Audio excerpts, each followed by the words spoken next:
Hello friends, तो मैं are के प्रजापति आप लोग का स्वागत करता हूं इस वीडियो में। दोस्तों, 15वीं सदी के अंत में यूरोप अंधकार युग से बाहर निकलने का प्रयास कर रहा था। उस समय तक यूरोप का पूरी दुनिया से संपर्क नहीं हो पाया था। यहाँ तक कि भारत, जो उस समय सोने की चिड़िया कहा जाता था, जिसके बारे में यूरोप में लोग केवल अरब के लोगों के जरिए ही जानते थे। तभी साल 1498 में पुर्तगाल का वास्को डी गामा पहला यूरोपीय व्यक्ति था जो समुद्र में एक लंबी यात्रा करके समुद्र के रास्ते भारत पहुंचा था। फिर इन्होंने ही यूरोप के लोगों को पहली बार भारत तक पहुंचने का समुद्री मार्ग बताया। उसके लिए ये खोज वास्तव में बहुत बड़ी थी। ऐसा इसलिए था क्योंकि उसने अरब जगत के लोगों का वो राज जान लिया था जिसको ना बताकर वो यूरोपीय देशों से अब तक व्यापार के जरिए मोटी रकम वसूलते थे। दरअसल पहले यूरोपीय देशों के लिए भारत एक पहेली जैसा था। यूरोप अरब के देशों से मसाले, मिर्च, चाय आदि जैसे अन्य चीजें खरीदता था और व्यापार करता था। लेकिन अरब देशों के कारोबारी उसे ये नहीं बताते थे कि यह मसाले वह पैदा किस जगह करते हैं। यूरोपीय इस बात को समझ चुके थे कि अरब कारोबारी उनसे जरूर कुछ छुपा रहे हैं। यूरोप कारोबारी अरब के उस पार पूर्वी देशों से ज्यादा परिचित नहीं थे। जहां तक सवाल भारत का है, तो इसके एक और हिमालय की ऐसी श्रृंखला है जिसे पार करना उस दौर में असंभव ही था। भारत के दूसरी ओर 3 ओर से भारत को समुद्र ने घेर रखा था। ऐसे में यूरोप वासियों के लिए भारत पहुंचने के लिए 3 रास्ते थे। पहला, रशिया पार करके चीन होते हुए बर्मा में पहुंचकर भारत में आना, जो कि अनुमान से कहीं ज्यादा लंबा और जोखिम भरा था। दूसरा रास्ता था अरब और ईरान को पार करके भारत पहुंचना, लेकिन यह रास्ता अरब के लोग इस्तेमाल करते थे और वे किसी अन्य को अंदर घुसने नहीं देते थे। तीसरा रास्ता समुद्र का था, जिसमें चुनौती देने वाला सिर्फ समुद्र ही था। ऐसे में एक ऐसे देश के समुद्री मार्ग की खोज करने यूरोप के नाविक निकल पड़े, जिसके बारे में सुना तो बहुत था लेकिन देखा नहीं। इन नाविकों में से एक का नाम क्रिस्टोफर कोलंबस था, जो कि इटली के निवासी थे। भारत का समुद्री मार्ग खोजने निकले कोलंबस अटलांटिक महासागर में भ्रमित हो गए और अमेरिका की तरफ पहुंच गए। कोलंबस को लगा कि अमेरिका ही भारत है, इसी कारण वहां के मूल निवासियों को रेड इंडियंस के नाम से जाना जाने लगा।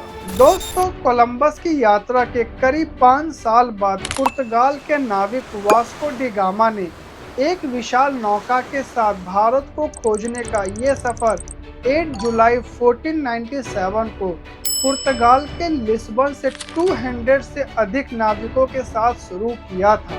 उसके साथ 4 और जहाज भी थे। वास्को डी गामा के बेड़े के साथ 3 लैंग्वेज ट्रांसलेटर भी थे, जिसमें से 2 अरबी बोलने वाले और एक कई बंटू बोलियों का जानकार था। वास्को डी गामा की सबसे बड़ी खासियत थी कि वो एक अच्छा कैप्टन था। वास्को डी गामा भारत की खोज करते करते पहले अफ्रीका पहुंच गया। वहां उसको पता चला कि ये वो जगह नहीं है जिसकी खोज उसको करनी है। उसको अभी लंबा रास्ता तय करना था। यही सोचकर वो कैप ऑफ गुड होप से हिंद महासागर में दाखिल हुआ। लेकिन इस लंबे और थका देने वाले सफर में उसके कई साथी बीमार पड़ गए और उनका खाने का सामान भी खत्म होने लगा था। इसको देखते हुए उन्होंने दक्षिण पूर्वी अफ्रीका के मोजाम्बिक में रुकने का फैसला किया। वहां के सुल्तान को उन्होंने कई बेशकीमती तोहफे दिए और बदले में भारत की जानकारी और रास्ता भी जाना। यहाँ से उन्होंने अपने जरूरत के हिसाब से खाने पीने का सामान भी लिया और अपने आगे के सफर पर निकल गया। और लगभग पूरे 11 महीनों के अपने लंबे समुद्री सफर के बाद वास्को डी गामा ने समुद्र के रास्ते भारत के दक्षिणी राज्य कालीकट पहुंचकर यूरोप वासियों के लिए भारत पहुंचने का एक नया मार्ग खोज लिया था। 20 मई 1498 को वास्को डी गामा कालीकट तट पहुंचे और वहां के राजा से कारोबार के लिए हामी भरवा ले। पर 3 महीने तक यहाँ रहने के बाद कालीकट के शासक के साथ कुछ मतभेदों के चलते वास्को डी गामा पुर्तगाल वापस चला गया। इस पूरे सफर में उसके साथ केवल 55 नाविक ही जिंदा वापस लिस्बन पहुंच सके थे। 1499 में उसके लिस्बन पहुंचने तक भारत की खोज की खबर पूरे यूरोप में हर जगह फैलने लगी थी। इसके बाद 1502 में पुर्तगाल के राजा ने वास्को डी गामा को नौसेना के साथ वापस भारत भेजा। इस बार उसका मकसद कालीकट के आसपास के इलाकों पर अपना अधिकार करना था।